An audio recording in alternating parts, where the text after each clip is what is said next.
Assalamualaikum. Ish, mana budak-budak ni? Kereta ada, tapi orangnya tak ada. Pintu pun tak kunci. Ya Allah, ni rumah ke tempat kucing beranak ni? Ramadan, Kasum. Nenek, bila nenek sampai? Rindu nenek kat cucu nenek ni. Mana ayah dengan ibu? Kejap nanti saya tanya. Okey.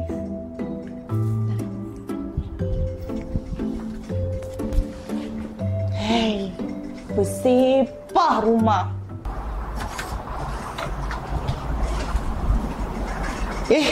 Ibu, bila ibu sampai?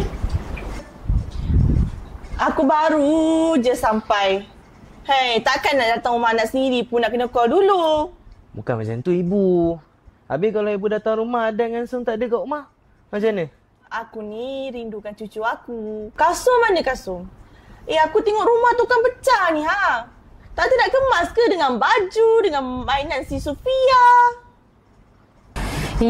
Membekak betul lah. Bising tau tak bising. Orang nak tidur lah. Ha Kasum, kau ni tak nak kemas rumah ke? Berselerak rumah aku tengok. Dia penat tu ibu. Biasalah dah banyak kerja rumah yang dia buat. Bukan apa ibu. Adan pun tak nak paksa dia. Dia kan tengah mengandung sekarang. Kerja kau, kemas rumah kau, ikut kau lah Dan. Aku ni bagi tahu kau je.